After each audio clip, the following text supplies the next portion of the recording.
محترم ناظرین، السلام علیکم ورحمۃ اللہ وبرکاتہ۔ میں 7 سال کا تھا جب ابا کی وفات کے بعد دادی نے ماں کا ہاتھ پکڑا اور انہیں گھر سے باہر نکال دیا۔ نانا نے بھی اماں کو گھر میں جگہ نہ دی۔ اب ہم دونوں ماں بیٹا سڑک کنارے بیٹھے تھے۔ گزرتے وقت کے ساتھ یہ سوال بھی میرے ذہن میں پلتا رہا، آخر ہر کوئی میری ماں سے نفرت کیوں کرتا ہے؟ اور پھر جب ماں بوڑھی ہو گئی، موت کا وقت قریب آیا، تو اس نے ایک چھوٹا سا صندوق میرے حوالے کیا کہ میری موت کے بعد کھولنا۔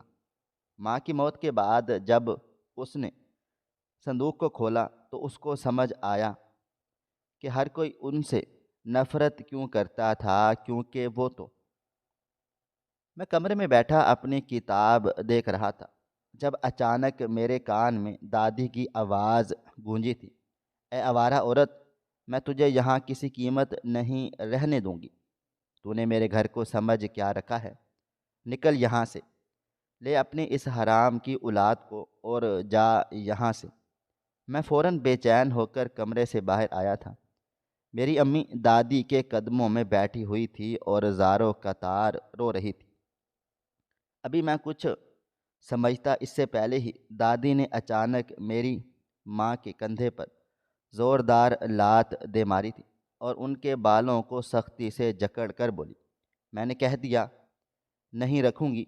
اپنے بیٹے کے منہ پر تمہیں یہاں رہنے کی اجازت دی تھی، مگر تم اس قابل نہیں ہو کہ تمہیں اس گھر میں جگہ دی جائے۔ نکل جاؤ یہاں سے، یہ حکم ہے میرا، ورنہ تمہیں اور تمہارے بیٹے کو پولیس کے حوالے کر دوں گی۔ تم ابھی میری حقیقت سے واقف نہیں ہو۔ جبکہ میری امی روتے ہوئے بولی، میری امی، ایسی کوئی بات نہیں ہے، آپ کا پوتا حرام کی اولاد نہیں ہے، وہ آپ کے بیٹے کی اولاد ہے۔ ایسا مت کریں، میرا آپ لوگوں کے سوا کوئی بھی نہیں ہے۔ میں ساری زندگی یہاں ملازمہ بن کر گزار دوں گی، لیکن ایسا ظلم مت کریں۔ خدا کے لیے میں آپ کے آگے ہاتھ جوڑتی ہوں۔ جبکہ میری دادی ایک بار پھر غراتے ہوئے بولی، میرے سامنے یہ فضول گوئی کرنے سے پرہیز کرو، اٹھو اور جاؤ یہاں سے، میں تمہیں اور تمہارے بچے کو نہیں رہنے دوں گی۔ یہ بات اچھی طرح ذہن نشین کر لو، جاؤ یہاں سے۔ کیوں نہیں سن رہی؟ جبکہ میں اپنے 7 سالہ ذہن کے ساتھ اپنے ماں کے ساتھ ہوتی ہوئی اس بدسلوکی کو دیکھ رہا تھا، مجھے بہت تکلیف ہو رہی تھی۔ میرے بابا کو مرے آج محض تیسرا دن تھا، اور جو سلوک میری دادی کر رہی تھی، میرا کلیجہ پھٹنے کے قریب آ گیا تھا۔ میری آنکھوں سے آنسو بھل بھل بہے جا رہے تھے۔ کہنے کو اس عمر کے بچے ان باتوں سے گھبرا جاتے ہیں، چیختے ہیں، چلاتے ہیں، لیکن مجھے تکلیف ہو رہی تھی۔ ایسا لگتا تھا جیسے میرا دل کوئی مٹھی میں لے کر مسل رہا ہو۔ اچانک ہی دوسرے کمرے سے میرے چاچو باہر آئے تھے۔ ان کا چہرہ ضبط سے لال ہو رہا تھا۔ انہوں نے غصے سے میری ماں کا بازو تھاما تھا اور انہیں کھڑا کرتے ہوئے بولا، میں آپ کی عزت کر رہا تھا کیونکہ آپ میری بھابھی ہیں، میرے بھائی کے نکاح میں رہ چکی ہیں، لیکن آپ کو عزت کی زبان سمجھ نہیں آ رہی، تو بہتر ہے آپ کے ساتھ وہی رویہ اپنایا جائے جس کے آپ لائق ہیں۔ نکل جائیں اپنے بیٹے کو لے کر، نہیں ہے آپ کی یہاں کسی کو بھی ضرورت۔ یہ کہتے ہی انہوں نے میری ماں کو دروازے کی طرف دھکیلا تھا۔ بروقت امی نے خود کو سنبھال لیا تھا، ورنہ ان کا سر بری طرح سے دیوار سے لگ کر لہو لہان ہو جاتا۔ میں تڑپ کر اپنی ماں کے پاس جا پہنچا تھا، جبکہ میری ماں مجھے دیکھتے ہوئے بولی، بس خاموش ہو جاؤ، رو نہیں، اپنے چاچو کے پاس جاؤ، وہ مجھے نکال رہے ہیں، تمہیں نہیں۔ میں تمہیں کہاں لے کر جاؤں گی، میری زندگی خوار ہے، تم اپنا مستقبل بناؤ، جاؤ اپنے چاچو اور دادی کے پاس۔ جب اچانک میری دادی مجھے دیکھتے ہوئے بولی، تمہیں لگتا ہے کہ ہم اس حرام کی اولاد کو اپنے گھر میں پناہ دیں گے؟ میرا بیٹا تمہارے بچے سے محبت کرتا تھا، لیکن ہم نہیں۔ یہ ہمارے لیے ایک ناسور ہے، جاؤ یہاں سے، ورنہ آج تمہاری تمام سچائی تمہارے اس بیٹے کے سامنے کھول کر بیان کر دوں گی۔ پھر تم کبھی اس کو بھی اپنا منہ نہیں دکھا پاؤ گی۔ میری ماں روتے ہوئے بولی، اچھا مجھے میرا سامان سمیٹنے دیں، میں اپنے کپڑے اور کچھ ضروری سامان لینا چاہتی ہوں۔ اس طرح مجھے خالی ہاتھ نہ نکالیں، میرے پاس کچھ بھی نہیں ہے۔ چند لمحے تک میری دادی مجھے گھورتی رہی تھی اور پھر ضبط کیے بولی، جاؤ، صرف اور صرف آدھا گھنٹہ ہے تمہارے پاس، سامان سمیٹو اور نکل جاؤ یہاں سے۔ اپنا دل و دماغ آج اچھی طرح سے تیار کر لینا، اس گھر سے تمہارا تمام تعلق ختم ہو چکا ہے، یہ بیٹا تمہارا ہے، میرے بیٹے کا نہیں تھا۔ ہم سب اس بات کو جانتے ہیں اور یہ بات اب تم بھی پہچان لو۔ یہ کہہ کر میری دادی اپنے کمرے میں چلی گئی تھی، جبکہ میری امی روتے ہوئے اپنے کمرے کی طرف بڑھی تھی۔ میں نے اپنے چاچو کو دیکھا تھا، جن کی آنکھوں سے آنسو بہہ رہے تھے۔ کچھ سوچ کر میں ان کے پاس چلا گیا تھا اور ان کا ہاتھ تھام کر نرم آواز میں بولا، چاچو کیا ہوا ہے؟ دادی امی پر کیوں غصہ کر رہی ہیں؟ ہم کہاں جائیں گے؟ میں آپ لوگوں کو چھوڑ کر نہیں جانا چاہتا، میں آپ سب سے بہت پیار کرتا ہوں۔ میں مزید کچھ بھی کہتا اس سے پہلے ہی میرے چاچو نے میرے سر پر ہاتھ رکھا تھا اور میرے چہرے کو اپنی نظروں میں بساتے ہوئے بولے، میں جانتا ہوں لیکن تمہیں یہاں سے جانا ہوگا، بس اتنا سمجھ لو تمہارا باپ جو اس دنیا میں نہیں رہا، وہ بہت نیک انسان تھا اور ہم سب لوگ اچھے نہیں ہیں۔ تمہاری ماں سب سے بری ہے، ہاں، لیکن اس کا ساتھ نہیں چھوڑنا۔ بہت تکلیف برداشت کر کے اس نے تمہیں پیدا کیا تھا، تم پیدا نہیں ہو رہے تھے، اس کی حالت بہت زیادہ خراب ہو گئی تھی، لیکن وہ آخری حد تک لڑی تھی تمہارے لیے۔ اس نے سب کو چھوڑ دیا تھا اور تم سب کے لیے اپنی ماں کو نہیں چھوڑ۔ میری بات سمجھ رہے ہو؟ ان کی بات سن کر نہ جانے کیوں میری آنکھوں سے آنسو نکل گئے تھے۔ وہ یہ کہہ کر اپنے کمرے میں بند ہو چکے تھے۔ میرا دل عجیب کیفیت میں مبتلا ہو رہا تھا۔ ایک 7 سال کا بچہ جسے ابھی دنیا کی سمجھ نہیں تھی، لیکن حالات کا جائزہ لیتے ہوئے مجھے اندر ہی اندر گھٹن ہو رہی تھی۔ دل چاہ رہا تھا کہ میں چیخ چیخ کر رو پڑوں، سب کو بتاؤں میں آپ لوگوں کو نہیں چھوڑنا چاہتا، مجھے مت نکالیں۔ لیکن میں کسی کے سامنے کچھ نہیں بول پا رہا تھا، مجھے چپ لگ گئی تھی۔ وقت کا کام ہے گزر جانا اور وہ گزرتا جا رہا تھا۔ آدھے گھنٹے کے بعد امی 2 بیگ لیے باہر آ گئی تھی۔ یقیناً ایک میں میرا سامان تھا اور دوسرے میں ان کا۔ میرے قریب آ کر انہوں نے اچانک مجھے اپنے گلے سے لگا لیا تھا اور میری آنکھوں میں دیکھتے ہوئے بولی، اپنے آپ میں حوصلہ پیدا کرو، اگر ہمیں کوئی نکال رہا ہے تو ہمیں ہمت کرنی ہوگی، اس طرح ٹوٹنا نہیں۔ ابھی نانا کے گھر چلتے ہیں، پھر وہاں سے کوئی بندوبست کر لیں گے۔ تمہاری ماں کے پاس بہت ہنر ہے، وہ تمہیں پڑھائے گی بھی اور تمہارا پیٹ بھی پالے گی، آ جاؤ۔ یہ کہہ کر وہ مجھے گھر سے لے آئی تھی۔ میرا دل کیا میں ایک دفعہ اپنی دادی کو خدا حافظ کہہ دوں، اپنے بیمار دادا کے گلے سے لگ جاؤں، لیکن میری ہمت ہی نہیں ہوئی تھی۔ دل اتنا عجیب سا ہو رہا تھا کہ میں نے اس گھر کو پلٹ کر بھی نہیں دیکھا تھا۔ چاچو کی ایک بات میرے کان میں گونج رہی تھی، سب کے لیے اپنی ماں کو نہیں چھوڑنا، اور میں اپنی ماں کو نہیں چھوڑ سکتا تھا۔ آخری دنوں میں بابا نے بھی مجھ سے یہی بولا تھا، تمہاری زندگی میں کسی بھی طرح کا پہلو آئے، تمہیں لگے کہ دنیا ٹھیک ہے، تمہاری ماں غلط ہے، تم پوری دنیا کو غلط کہہ کر اپنی ماں کا ساتھ دینا، اپنی ماں کو کسی قیمت پر نہیں چھوڑنا، اس کی آنکھوں سے آنسو نکالنے والے ہر شخص سے حساب لینا۔ میں اپنی بیوی تمہارے حوالے کر کے جا رہا ہوں، اس کو تکلیف نہیں دینا۔ وہ بیماری میں بھی اماں کے لیے حد سے زیادہ پاگل تھے۔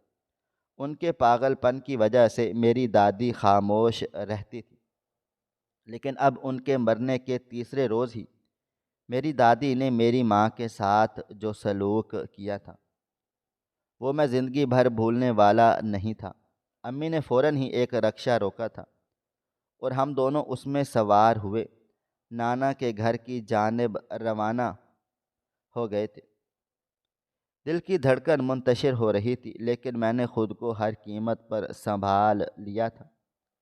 ایک لمبی مسافت طے کر کے ہم نانا کے گھر پہنچ گئے تھے۔ کرایہ وغیرہ ادا کر کے امی مجھے سیدھا لیے نانا کے گھر آئی تھی۔ بابا کی زندگی میں اس جانب ہم بہت ہی کم رخ کیا کرتے تھے، صرف اور صرف بابا کے ساتھ 1 گھنٹہ یا پھر بامشکل 2 گھنٹہ، اس سے زیادہ ہم یہاں ٹھہرنا مناسب نہیں سمجھتے تھے۔ یہاں پر صرف اور صرف نانی ہی مجھے پیار کرتی تھی، باقی میری ماں، ماموں، نانا کوئی صورت دیکھنا بھی گوارا نہیں کرتا تھا۔ اکثر میں یہ سوال اپنی ماں سے اور اپنے بابا سے پوچھتا تھا کہ یہ سب میرے ساتھ ایسا کیوں کرتے ہیں، حالانکہ میں نے سن رکھا تھا کہ نانا نانی بچوں سے بہت پیار کرتے ہیں، لیکن میرے ننھیال میں ایسا کیوں ہے؟ لیکن میرے ماں باپ کے منہ میں زبان نہیں ہوتی تھی، وہ بس مجھے اتنا کہہ کر خاموش کروا دیتے تھے کہ ان کے گھر میں پہلے ہی بہت زیادہ بچے ہیں، انہیں کوئی فرق نہیں پڑتا، اس لیے بہتر ہے کہ تم خود کو ان چیزوں پر دھیان دینے سے روک لو۔ دروازے پر امی نے دستک دی تو دروازہ میری چھوٹی مامی نے کھولا تھا۔ میری امی نے فوراً ہی آگے بڑھ کر انہیں گلے لگانے کی کوشش کی تو وہ فوراً ہی پیچھے ہو گئی تھی اور امی کو دیکھتے ہوئے نہایت برے لہجے میں بولی، یہاں کیوں آئی ہیں آپ؟ حد ہے، عدت بھی نہیں گزاری، پتہ نہیں کیسی عورت ہیں آپ۔ یہ کہہ کر وہ اندر چلی گئی، جبکہ میں نے امی کا چہرہ دیکھا تھا جو ضبط سے لال سرخ ہو گیا تھا۔ چند لمحے بعد میرے ماموں باہر آئے تھے اور میری امی کو دیکھتے ہوئے بولے، یہاں کیا لینے کے لیے آئی ہو؟ وہ بھی سامان کے ساتھ؟ دماغ ٹھیک ہے تمہارا؟ تمہیں لگتا ہے کہ ہم تمہیں اس گھر میں رہنے کی اجازت دیں گے؟ جبکہ میری امی فوراً سے بولی، میری ساس نے مجھے گھر سے نکال دیا ہے، میں یہاں نہیں رہوں گی، لیکن مجھے کچھ دن کی مہلت چاہیے، میں اپنا گھر ڈھونڈ لوں۔ میں بہن ہوں تمہاری، کچھ تو خیال کرو۔ ماموں مزید کچھ کہتے اسی پل میری نانی آ گئی تھی اور تڑپ کر میری امی سے ملی تھی۔ میرے چہرے پر انہیں دیکھتے ہی مسکراہٹ آ گئی تھی۔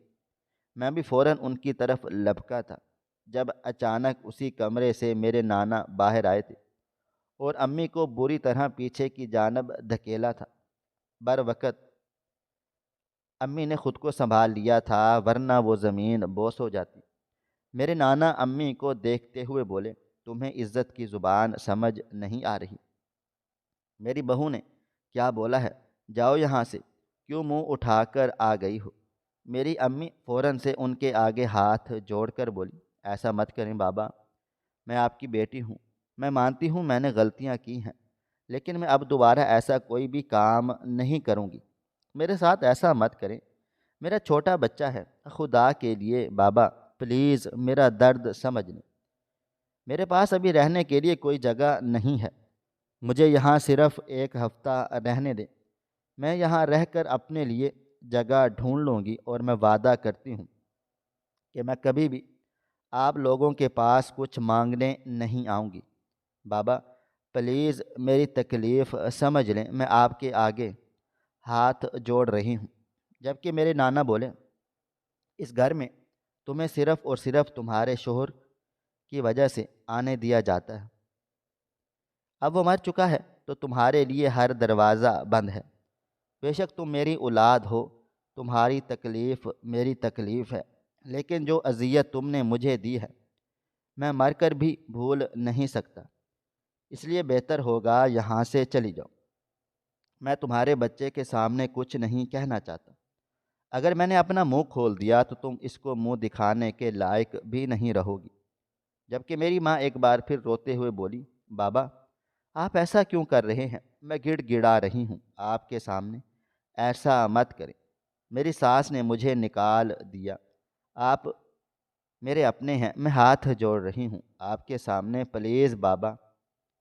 مگر میرے نانا اچانک میری ماں کے قریب آئے تھے اور ان کی کلائی تھام کر بولے، تمہاری کوئی اوقات نہیں ہے میری زندگی میں، تم روڈوں پر رول بھی رہی ہوگی تب بھی مجھے کوئی فرق نہیں پڑے گا۔ میں وہ وقت نہیں بھول سکتا جب میں اس جگہ کھڑا ہوا تھا جہاں تم ہو، میں نے بھی بہت منت سماجت کی تھی، لیکن تم اپنی حرکتوں سے باز نہیں آئی تھی۔ تمہاری یہی سزا ہے کہ تم در در کے ٹھوکر کھاؤ اور تمہیں کوئی چھت چھپانے کی جگہ نہ ملے، اور یہ حرام کی اولاد تمہارے ساتھ اسی طرح برباد ہو جائے۔ یہ کہتے ہی نانا نے امی کو گلی میں دھکیل دیا تھا۔ سامان اٹھا کر انہوں نے بری طرح گلی میں پھینکا تھا۔ مجھے بھی نکالنے لگے تھے، مگر میں خود ہی خاموشی سے باہر چلا گیا تھا۔ انہوں نے ہمارے منہ پر دروازہ بند کر دیا تھا۔ میں اپنی ماں کے پاس بیٹھا ہوا بری طرح سے رو پڑا تھا۔ ان کے ہاتھ میں اچھی خاصی چوٹ آ گئی تھی۔ محلے کے لوگ ہمیں گزرتے ہوئے دیکھ رہے تھے۔ میری ماں کچھ دیر تک زمین پر ہی بیٹھی اور روتی رہی تھی، اور پھر اٹھ کر اس نے اپنے بیگ سنبھالے تھے اور میرے چہرے پر پیار کرتے ہوئے بولی، نہیں میرے بچے، اس طرح سے نہیں روتے، یہ دنیا بہت ظالم ہے۔ تم کیوں اس طرح رو کر اپنا آپ برباد کر رہے ہو؟ کسی کے لیے آنسو مت بہاؤ۔ میں ہوں تمہارے لیے ڈھال بن جاؤں گی، اپنا آپ برباد کر دوں گی لیکن تمہیں خوشیاں دوں گی۔ میرے باپ کی بات کبھی سچ نہیں ہوگی، میں تمہیں کبھی برباد نہیں ہونے دوں گی، میں زندہ ہوں ابھی۔ یہ کہتے ہی انہوں نے گلی میں مجھے گلے سے لگا لیا تھا۔ ان کی تکلیف کو دیکھ نہ جانے کیوں میری آنکھوں سے بھی آنسو نکل رہے تھے، مگر میں خود کو ضبط کیے جا رہا تھا۔ ہم دونوں ماں بیٹے سامان لیے اب مین روڈ پر آ گئے تھے۔ میری اماں گزرتی گاڑیوں کو دیکھتے ہوئے تکلیف سے بولی، مجھے کچھ سمجھ نہیں آ رہا، اب ہم کہاں جائیں؟ تمہاری دادی کا گھر، تمہارے نانا کا گھر، دونوں دروازے ہم پر بند کر دیے گئے ہیں، میں کیا کروں؟ کچھ دیر تک وہ خاموشی سے گزرتی گاڑیوں کو دیکھتی رہی تھی، اور پھر مجھے دیکھتے ہوئے بولی، قبرستان چلیں، تمہارا بابا جان کی قبر پر چل کر فاتحہ پڑھتے ہیں اور ان کو بتاتے ہیں کہ ان کے چلے جانے کے بعد یہ دنیا ہم پر کتنی تنگ کر دی گئی ہے، ہمارے لیے کتنی تکلیف ابھر رہی ہے۔ جبکہ میرے ننھے سے ذہن پر صرف ایک بات سوار ہو رہی تھی، آخر میری ماں نے ایسا کیا کیا ہے جو میرے نانا اور میری دادی اس طرح سے برتاؤ کر رہے ہیں؟ اگر میری ماں غلط ہے تو میرے بابا ان کے ساتھ کیوں دیتے تھے؟ ان سے اتنی محبت کیوں کرتے تھے؟ میں نے جب سے ہوش سنبھالا تھا اپنے باپ کو اپنی ماں سے محبت کرتے ہی دیکھا تھا۔ کبھی وہ ان کے جلے ہوئے ہاتھ پر مرہم رکھ رہے ہوتے تھے تو کبھی ان کے بالوں کو اپنے ہاتھوں سے سنوار رہے ہوتے تھے، کبھی ان کے پاؤں دباتے تھے، کبھی ان کے بدلے کے برتن دھو رہے ہوتے تھے۔ اکثر میری دادی ان پر غصہ کرتی تھی کہ تم جوہروں کے غلام ہو، بیوی کے پلو سے بندھے ہوئے ہو، جبکہ میرے بابا ہمیشہ اپنی ماں کی باتیں ہنس کر برداشت کر لیتے تھے، مجھ سے اتنا لاڈ کرتے تھے، لیکن یہ سب میری ماں کے لیے کے خلاف کیوں تھے؟ کیا میری ماں غلط ہے یا پھر یہ دنیا؟ مجھے کچھ بھی سمجھ نہیں آ رہا تھا۔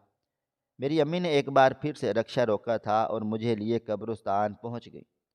اندر داخل ہوتے ہوئے میری نظریں دور دور تک جا رہی تھیں، ہر طرف وحشت طاری تھی، ایسی تنہائی میں نے کبھی کہیں بھی نہیں دیکھی تھی، اتنا سناٹا میں نے سوچا بھی نہیں تھا۔ نہ جانے کیوں ایک لمحے کے لیے میرے دل کو کچھ ہوا تھا، میرے بابا اتنی تنہائی میں رہتے ہیں؟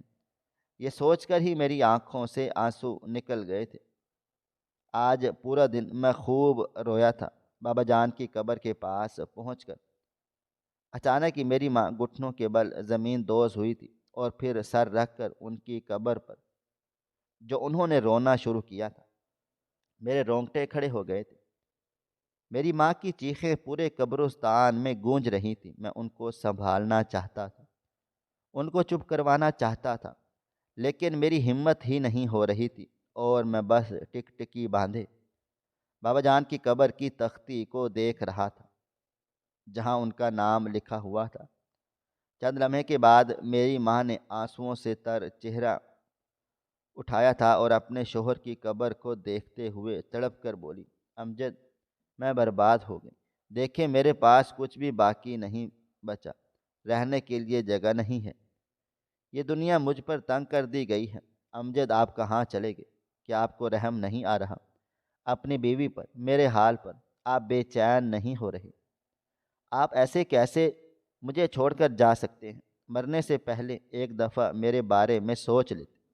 یہ دنیا میرے لیے نہیں ہے، مجھے آپ کی چھاؤں چاہیے۔ میں کیسے سوؤں گی؟ میرا تکیہ آپ تھے، میرا بچھونا آپ تھے، میرا سب کچھ تو آپ تھے، میرا کچھ بھی نہیں بچا۔ میں برباد ہو گئی ہوں، خدا کے لیے واپس آ جائے، نہیں تو میں مر جاؤں گی، ہمارا بیٹا تباہ ہو جائے گا۔ میرے بابا نے کہا کہ میرا بیٹا حرام کی اولاد ہے اور وہ میری طرح تباہ ہوگا، لیکن میں ایسا نہیں ہونے دے سکتی، یہ ہماری اولاد ہے۔ امجد کچھ کریں، آپ اپنی ماں کے خواب میں آ کر ان سے درخواست کر دیں کہ ہمیں رہنے کے لیے جگہ دیتے۔ امجد خدا کے لیے امی کی تکلیف دیکھ نہ جانے کیوں مجھ میں عجیب سی ہمت پیدا ہوئی تھی، اور میں اپنی ماں کے ایک کندھے پر ہاتھ رکھا تھا۔ چند لمحے تک میں خاموش رہا اور پھر تڑپ کر بولا، بس امی جان خاموش ہو جائے، بابا جان رو رہے ہوں گے، وہ آپ کی تکلیف برداشت نہیں کر سکتے، ان کو قبر میں اذیت مت پہنچائیں۔ آپ جانتے ہیں نا کہ آپ کو ذرا سی تکلیف ہوتی تھی اور بابا جان تڑپ جاتے تھے۔ آپ چپ ہو جائیں، وہ آپ کو دیکھ رہے ہیں، وہ آپ کی باتیں سن کر اندر ہی اندر بے چین ہو رہے ہیں، ان کو اتنی اذیت مت دیں، وہ جا چکے ہیں۔ میری بات سن کر میری ماں پلٹی تھی اور مجھے حیرت سے دیکھنے لگ گئی تھی۔ شاید انہیں اندازہ نہیں تھا کہ میں ایسے الفاظ بول سکتا ہوں۔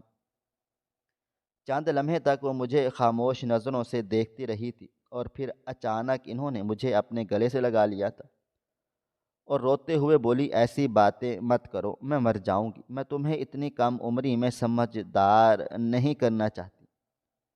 تم اپنا بچپن جینا، تمہاری ماں محنت کرے گی، جھاڑو لگائے گی، پوچھا لگائے گی، لیکن تمہیں سکون کی زندگی دے گی، یہ تمہاری ماں کا تم سے وعدہ ہے۔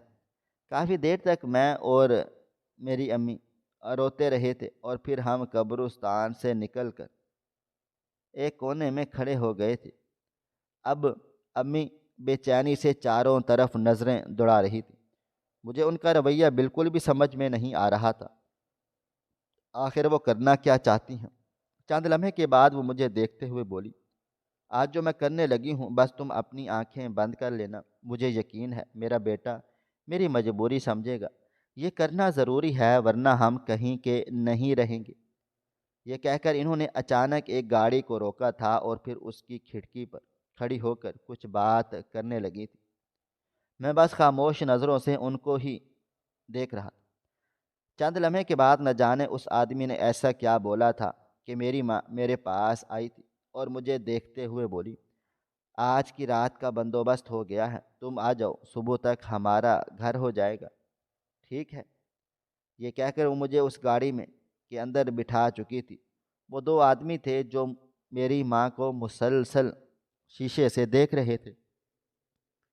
مجھے کچھ بھی سمجھ میں نہیں آ رہا تھا، یہ سب ماجرا کیا ہے؟ ایک لمبی مسافت طے کر کے ہم ایک ہوٹل پہنچے تھے۔ گاڑی سے اتر کر ایک مرد امی کے پاس آیا تھا اور انہیں دیکھتے ہوئے بولا، ہم دو کمرے بک کر رہے ہیں، ایک میں تمہارا بیٹا رہ لے گا اور ایک میں ہم۔ جبکہ میں نے اپنی ماں کو بے چین نظروں سے دیکھا تھا جو سر جھکائے کھڑی ہوئی تھی۔ چند لمحے بعد وہ لوگ ہمارے قریب آ گئے تھے اور ہمیں دوسرے فلور پر لے گئے تھے۔ میری اماں میرے ساتھ ایک کمرے میں داخل ہوئی تھی اور مجھے پیار کرتے ہوئے بولی، امی کو ان لوگوں سے تھوڑا سا کام ہے، کچھ دیر مجھے ان لوگوں کے ساتھ بیٹھ کر کل کے معاملے پر بات چیت کرنی ہے، یعنی وہ مجھے بتائیں گے کہ کس طرح ہمیں کرایہ کا مکان ملے گا۔ تمہیں ایک کام کرو، تم یہاں سو جاؤ، ٹھیک ہے؟ جبکہ میں فوراً سے بولا، امی مجھے اکیلا چھوڑ کر نہیں جائیں، مجھے ڈر لگے گا۔ جبکہ وہ میرے سر پر پیار کرتے ہوئے بولی، اب بابا نہیں ہے بڈھے، ہمیں ہر طریقے سے سمجھوتا کرنا ہوگا، بس تم رو مت اور ڈرنا مت، امی ہیں، کچھ دیر میں شاید تمہارے پاس کھانا آ جائے گا، وہ کھا لینا کھانا، اور اگر نہیں آئے تو بس سو جانا، میں صبح اپنے بیٹے کو بہت اچھا ناشتہ کرواؤں گی، یہ کہہ کر امی نے دروازہ بند کر دیا تھا اور چلی گئی تھی، جبکہ میں خاموش نظروں سے ان کی پشت دیکھ رہا تھا۔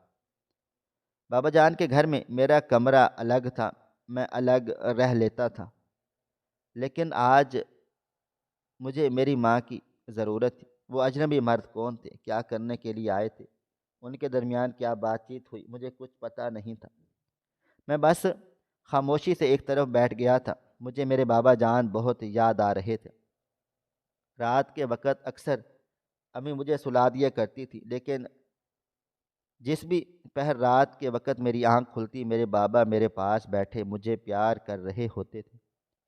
یہ سوچتے سوچتے میں خاموشی سے بستر پر لیٹ گیا تھا۔ آنکھوں کے کنارے بھیگتے جا رہے تھے۔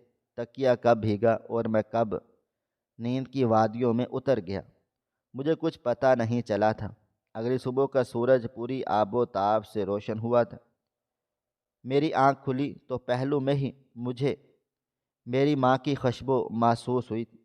میں نے پلٹ کر دیکھا تو وہ میرے قریب ہی سو رہی تھی۔ میں نے فوراً ہی چہک کر ان کے سینے سے لگ گیا تھا، جب اچانک میری نظر ان کے چہرے پر گئی تھی، جہاں پر نیل کا نشان موجود تھا، اور امی کافی گہری نیند سو رہی تھی۔ کچھ دیر تک میں ان کا چہرہ دیکھتا رہا اور پھر چپ چاپ اٹھ کر کھڑکی سے باہر دیکھنے لگا۔ ہم جس ہوٹل میں ٹھہرے تھے وہ ہوٹل بہت بڑا اور مہنگا معلوم ہو رہا تھا۔ باہر موجود خوبصورت ہریالی مجھے اپنی طرف کھینچ رہی تھی۔ میں دل ہی دل میں ارادہ باندھتے ہوئے بولا، زندگی میں اگر کامیاب ہوا تو اپنا ایسا ہی ایک ہوٹل بناؤں گا اور وہاں ہم جیسے مستحق لوگوں کو پناہ دوں گا۔ ابھی کچھ ہی دیر گزری تھی جب امی کی آہٹ مجھے اپنے پیچھے محسوس ہوئی تھی۔ میں نے پلٹ کر دیکھا تو وہ میرے برابر میں ہی کھڑی ہوئی تھی۔ میں کچھ کہتا ہوں اس سے پہلے ہی وہ پیار سے بولی، کیا ہوا میرے لاڈلے کو؟ کیا دیکھ رہا ہے باہر؟ میں ان کو دیکھتے ہوئے بولا، کچھ نہیں، بس سوچ رہا تھا اگر اللہ میاں نے مجھے بہت سارے پیسے دیے اور میں بہت کامیاب انسان بن گیا تو ایسا ہی ایک ہوٹل تعمیر کروں گا اور وہاں آپ کے جیسے اور میرے جیسے لوگوں کو رہنے کی جگہ دوں گا۔ میری بات سن کر میری ماں نے میرے سر پر ہاتھ رکھا تھا اور مجھے دیکھتے ہوئے بولی، اور میں تمہارا یہ خواب پورا کرنے کے لیے جی جان لگا دوں گی۔ ہمارے گھر کا بندوبست ہو گیا ہے، بس ہم ناشتہ کر کے نکلیں گے۔ تمہارا اسکول بھی وہیں ہوگا اور میں کوشش کروں گی کہ تمہارے لیے اچھی سی ٹیوشن ٹیچر بھی ڈھونڈ لوں جو تمہیں بہت اچھے طریقے سے سمجھائے پڑھائے۔ صحیح ہے؟ میں نے سر ہاں میں ہلا دیا تھا۔ کچھ دیر میں ناشتے کا انتظام ہو چکا تھا۔ اماں نے اپنے ہاتھوں سے مجھے پیار سے ناشتہ کروا دیا تھا اور پھر ہم دونوں ہوٹل سے چیک آؤٹ کر کے باہر نکل گئے تھے۔ امی مجھے ایک پوش علاقے میں لے کر آئی تھی۔ چھوٹی چھوٹی جگہیں، چھوٹے چھوٹے گھر، گلیوں میں کھیلتے بچے، نہ جانے کیوں میرا دل عجیب کیفیت میں مبتلا ہوا تھا۔ کہنے کو میرے باپ کا گھر بھی کوئی بڑا عالیشان علاقے میں نہیں تھا، لیکن ایسا علاقہ بھی نہیں تھا۔ میری اماں میرے کندھے پر ہاتھ رکھتے ہوئے بولی، مجھے معلوم ہے تم پریشان ہو رہے ہو کہ یہ کیسا علاقہ ہے، ہم یہاں کیسے رہیں گے، لیکن کچھ وقت ہمیں یہیں گزارنا ہوگا۔ اس کے بعد میں تمہارے لیے ایک اچھی جگہ پر گھر لوں گی، اچھا بن کے رہو۔ وہ مجھے ایک گھر کے اندر لے کر آئی تھی جو ایک کمرے پر مشتمل تھا، چھوٹا سا برآمدہ، کچن، چھت میں بالکل خاموش ہو گیا تھا۔ ماں اب چارپائی پر لے کر بیٹھتے ہوئے بولی، ہمیں یہیں گزارا کرنا ہے، مشکلات آئیں گے لیکن سب کچھ سنبھالنا ہوگا۔ میں بے اختیار بولا، یہ گھر آپ کو کیسے ملا؟ آپ رات کو یہ دیکھنے آئی تھی؟ جبکہ وہ سر نفی میں ہلاتے ہوئے بولی، بس کال پر ہی ساری باتیں ہوئی ہیں، وہ انکل تھے نا، انہوں نے مجھے ہی یہ گھر دلا دیا ہے۔ اب بس ہمیں کام کرنا ہوگا اور مہینے کے مہینے کرایہ دینا ہوگا۔ تم اس چیز کی پرواہ مت کرو، تم اپنی پڑھائی پر دھیان دینا۔ میں نے پتہ کروایا ہے، ادھر ایک سکول ہے، چھوٹا سکول ہے، لیکن میرا بچہ پڑھے گا لکھے گا تو اس کو کامیابی مل جائے گی۔ جبکہ میں کچھ بھی نہیں بولا تھا، میرا دل بہت زیادہ اداس ہو گیا تھا۔ مجھے یہ گھر، یہ علاقہ بالکل پسند نہیں آیا تھا۔ وقت کی رفتار نہ کبھی تھم سکی ہے اور نہ کبھی تھم پائے گی۔ امی نے پورا دن لگا کر گھر سیٹ کر لیا تھا۔ شام تک امی کچن میں کھڑی ہو کر کھانا بنانا بھی شروع ہو گئی تھی۔ میں تھوڑا سا حیران بھی ہو رہا تھا کہ دادی نے صرف ہمیں سامان لے جانے کی اجازت دی تھی، مگر امی کے پاس پیسے کہاں سے؟ میرا دل کیا کہ ان سے یہ سوال پوچھوں، لیکن میری عمر اتنی کم تھی کہ میں اس طرف دھیان نہیں دے پایا تھا۔ کچھ ہی دیر کے بعد وہ کھانا بنائے کمرے میں آ گئی تھی۔ کمرے میں کوئی خاص سامان نہیں تھا، بس ایک الماری اور ایک چٹائی بچھی ہوئی تھی۔ سر پر ایک پنکھا لگا ہوا تھا، اس سے زیادہ کمرے میں کچھ موجود نہ تھا۔ انہوں نے مجھے اپنے ہاتھوں سے کھانا کھلایا تھا اور ہم دونوں ماں بیٹے اسی چٹائی پر گہری نیند سو گئے تھے۔ اگلی صبح کا سورج پوری آب و تاب سے چمکا تھا۔ امی مجھے لیے سیدھا قریبی اسکول آئی تھی۔ میری وہاں پر بات چیت کر کے مجھے بٹھا دیا گیا اور خود جاب کی تلاش میں نکل گئی تھی۔ پورا دن میں گھر پر ہی اکیلا رہا تھا۔ کھانے کا سامان وہ مجھے دے کر گئی تھی کہ جب تمہیں بھوک لگے اپنے لیے نکال کر کھا لینا، باہر سے تالا لگا کر جا رہی ہوں۔ میں تھوڑا پریشان بھی ہوا تھا کہ ان کے بغیر اس انجان علاقے میں اور اس انجان گھر میں کیسے رہوں گا، لیکن حالات کا سمجھوتا کرتے ہوئے میں نے چپ رہنے میں عافیت جانی تھی۔ شام کے وقت امی جب گھر واپس آئیں، ان کا چہرہ کافی مرجھایا ہوا تھا، بالکل خاموش خاموش تھی۔ میں نے ان سے ایک دو دفعہ ان سے پوچھا بھی کہ نوکری مل گئی، مگر انہوں نے کوئی خاص جواب نہیں دیا تھا۔ تقریباً 2 گھنٹے کے بعد ان کو جیسے ہوش آ گیا تھا۔ وہ میرے پاس بیٹھی تھی اور مجھے دیکھتے ہوئے بولی، جاب مل چکی ہے، لیکن مجھے صبح صبح ہی جانا ہوگا۔ ابھی ہم دونوں ماں بیٹے تمہارا یونیفارم، کتاب، جوتے وغیرہ لے آئیں گے، پھر تم صبح سکول شروع کر لینا، اور اب میں کل سے ہی جاب۔ جبکہ میں اب بے اختیار بولا، امی آپ کو جاب مل گئی ہے، مگر میں نے سنا ہے جاب اتنی آسانی سے نہیں ملتی، اتنا خرچہ مت کریں، ابھی میں گھر کے کپڑوں میں چلا جاؤں گا۔ میں نے سنا ہے اسکولز میں اتنی جلدی کپڑوں کا مسئلہ نہیں ہوتا۔ جبکہ میری امی فوراً سے بولی، نہیں بیٹا، میں تمہیں کسی چیز کے لیے ترسنے نہیں دوں گی۔ میرا بیٹا جس چیز پر ہاتھ رکھے گا تمہاری ماں وہ چیز تمہیں دے دے گی۔ تمہارے باپ نے ہمیشہ تمہیں عیاشی کی زندگی دی ہے، میں بھی تمہیں ایک بھرپور زندگی دینا چاہتی ہوں۔ ان کی باتوں کا میرے پاس فی الوقت کوئی جواب نہیں تھا۔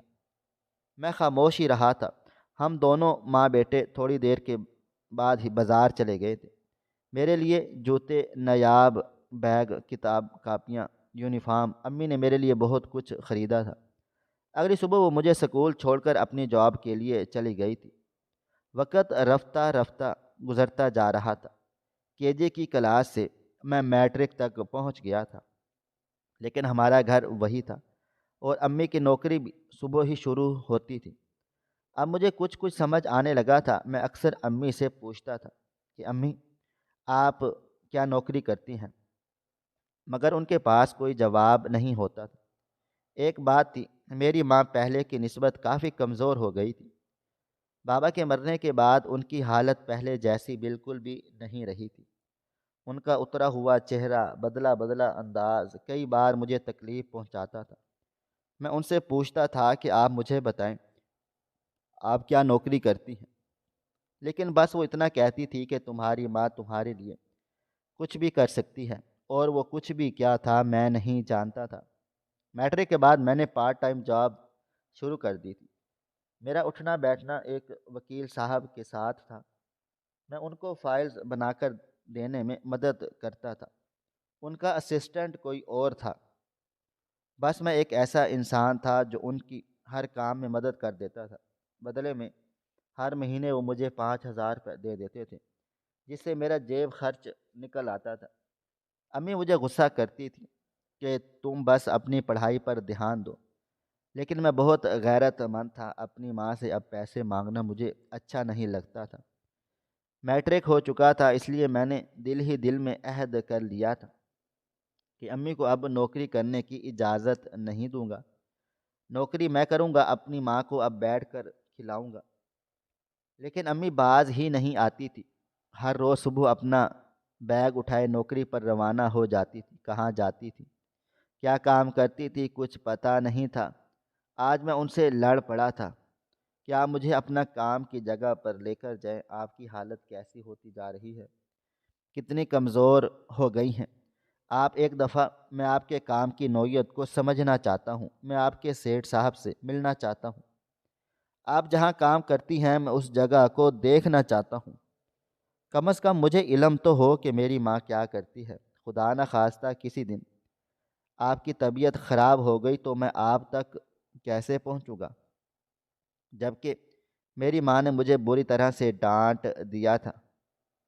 کیا تم مجھ پر شک کرتے ہو؟ میں کوئی غلط کام کرتی ہوں؟ تم سمجھتے کیا ہو خود کو؟ ماں کو تم حقیر نظروں سے دیکھ رہے ہو، جبکہ میں بری طرح سے پریشان ہو گیا تھا۔ نہیں اماں، ایسی بات کوئی بھی نہیں۔ کیا ہو گیا ہے آپ کو؟ آپ میرا سب کچھ ہیں، آپ کے بغیر آپ کا بیٹا ادھورا ہے۔ میں صرف آپ کو بتانا چاہتا ہوں، میں آپ سے بہت پیار کرتا ہوں۔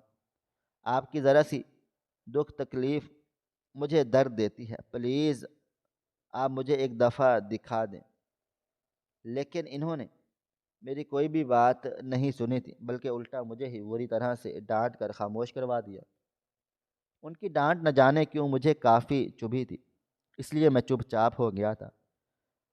وقت اور تیزی سے گزرتا جا رہا تھا۔ 2 سال کے بعد میرا انٹر بھی مکمل ہو گیا۔ اب میں نے ماں کے پاؤں میں بیڑیاں ڈال دی تھی، یعنی ان پر سختی سے پہرے بٹھا دیے گئے تھے کہ آپ کسی بھی قسم کی نوکری نہیں کریں گی۔ میں اب جوان ہو گیا ہوں، قابل ہو چکا ہوں، میں نوکری کر کے آپ کو کھلا پلا سکتا ہوں۔ یہ جڑے ہوئے ہاتھ دیکھ لیں، بس آپ جتنا کر سکتی تھیں آپ کر چکی ہیں، جو کرنا ہوگا آپ کا بیٹا کرے گا۔ میری بات پر انہوں نے لبیک کہا تھا اور اپنا کام چھوڑ دیا تھا۔ میں نے بچپن سے انہیں نوکری کرتے ہوئے دیکھا تھا، لیکن آج تک سمجھ نہیں پایا تھا کہ وہ کیا کام کرتی ہیں۔ آج معمول کا ہی دن تھا۔ صبح سے امی کی طبیعت کافی ناساز معلوم ہو رہی تھی۔ میں نے ایک اپنی کمپنی میں کام شروع کر دیا تھا، وہاں کتابیں بنائی جاتی تھی اور میں وہاں کا سپروائزر تھا۔ بڑی بڑی مشینوں کو سنبھالنا میرا کام تھا۔ میں نے بہت کم وقت میں اس جگہ اپنے پاؤں جما لیے تھے۔ اس وکیل صاحب کے ذریعے ہی میری یہ اچھی نوکری لگی تھی۔ میں نے وکالت نہیں پڑھنی تھی، اس لیے میں نے ان کا ساتھ کچھ سالوں بعد ہی چھوڑ دیا تھا۔ مجھے یہاں سے کافی بھاری تنخواہ ملتی تھی، جس کے باعث میری زندگی کافی پرسکون ہو گئی تھی۔ صبح جب میں ناشتہ کر رہا تھا، میری نظریں میری ماں پر ہی تھیں، جو کافی خاموش تھیں۔ میں ان کو دیکھتے ہوئے بولا، کیا ہوا امی، اتنی خاموش کیوں ہیں؟ طبیعت ٹھیک ہے آپ کی؟ وہ مجھے اپنے پاس بلاتے ہوئے بولی، ادھر آؤ، تم سے کچھ بات کرنی ہے۔ میں خاموشی سے ان کے پاس چلا گیا تھا۔ ناشتہ جوں کا توں ہی پڑا ہوا تھا۔ میری ماں میرے لیے سب سے زیادہ اہم تھی، انہیں میں ہمیشہ پہلے نمبر پر رکھتا تھا۔ وہ مجھے دیکھتے ہوئے بولی، میں نے زندگی میں سب کھو دیا، تمہارے باپ کے بعد صرف تم میری زندگی ہو۔ میں تم سے بہت پیار کرتی ہوں، اتنا کہ میں اپنی کیفیت میں تمہیں بتا نہیں سکتی۔ تمہارے لیے میں پوری دنیا سے لڑ جھگڑ سکتی ہوں، لیکن اب میرا وقت آ چکا ہے۔ میری طبیعت ایسی نہیں ہے کہ میں زیادہ دن جی پاؤں گی، اور اسی ایک بات کا تمہیں آج بتانا چاہتی ہوں کہ تم ہمیشہ پوچھتے ہو نا کہ میں کیا کام کرتی ہوں، میری کیا زندگی رہ چکی ہے۔ کئی بار تمہارے دل و دماغ میں خیال آتا ہوگا کہ تمہارے نانا نے بھی، تمہاری دادی نے بھی تمہارے باپ کے مرتے ہی مجھے کیوں نکال دیا تھا؟ تمہارے بابا جان مجھ سے اتنا پیار کیوں کرتے تھے، اور تمہارے ننیھال اور دھدیال تمہیں حرام کی موت کیوں کہتے تھے؟ میں نے سر ہاں میں ہلا دیا تھا۔ وہ مزید بولی، جب مر جاؤں تو میری الماری کے اندر ایک چھوٹا سنہری رنگ کا صندوق رکھا ہوا ہے۔ میں نے اس میں اپنی پوری زندگی لکھ کر بند کر دی ہے۔ جب تم اسے کھولو گے تو تمہیں پتہ چل جائے گا کہ تمہاری ماں کون تھی، کیا کرتی تھی، کیا جاب تھی، کیوں تمہیں اس طرح کے القاب سے نوازا گیا، کیونکہ مجھے نکال دیا گیا، مجھ سے کسی نے کوئی تعلق نہیں رکھا، وہ کہتی جا رہی تھی اور ان کی آنکھوں سے آنسو بہے جا رہے تھے، جبکہ میں بس خاموشی سے ان کو سن رہا تھا۔ وہ مزید بولی، شاید میرے پاس یہ ہفتہ ہے یا پھر یہ مہینہ میں اس دنیا سے رخصت ہو جاؤں گی۔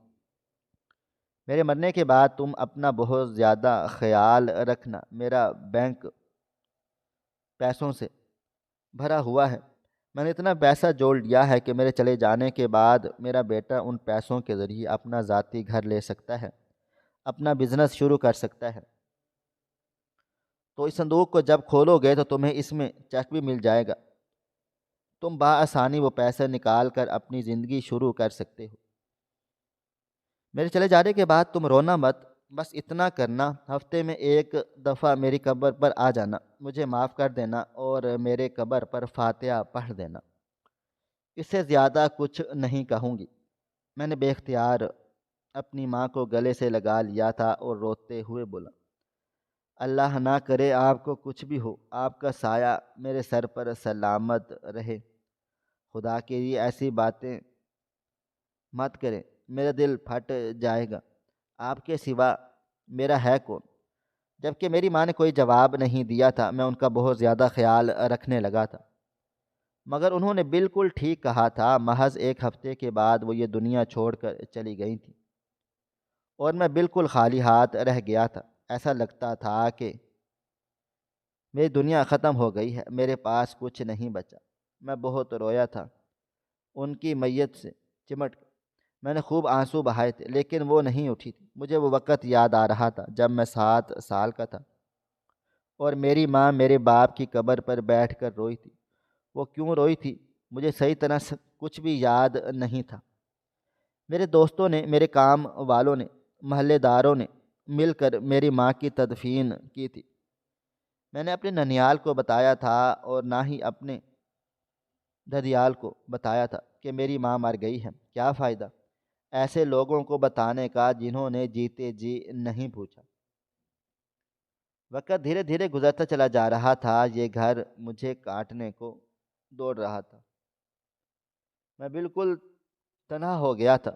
ٹھیک ایک ہفتے کے بعد مجھے ماں کی بات یاد آئی تھی اور وہ سنہری صندوق، کوئی سوچ کر میں نے ان کی الماری کھولی تھی، اور جب میں نے اس صندوق کو کھولا تو لمحے بھر کے لیے میں حیران ہوا تھا۔ اس میں گھنگرو رکھے ہوئے تھے، ایک چیک موجود تھا اور ایک خط موجود تھا۔ میں نے خط نکال کر کھولا تھا اور جیسے جیسے میں تحریر پڑھتے جا رہا تھا میری آنکھوں سے ٹپ ٹپ آنسو بہنا شروع ہو گئے تھے۔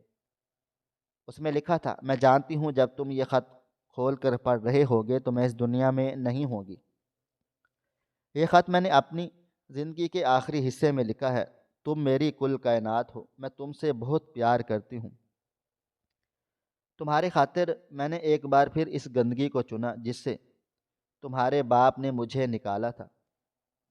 میں ایک طوائف تھی، کوٹھے پر رقص کرنے والی خاتون۔ میرے رقص کے لوگ دانے دیوانے ہیں۔ اگر تم بدنام گلی میں کبھی گئے اور اپنی ماں کا نام لیا تو لوگ تمہیں تمہاری ماں کے قصے سنائیں گے، لیکن میں تمہیں قسم دے کر مر رہی ہوں، تم ادھر نہیں جانا۔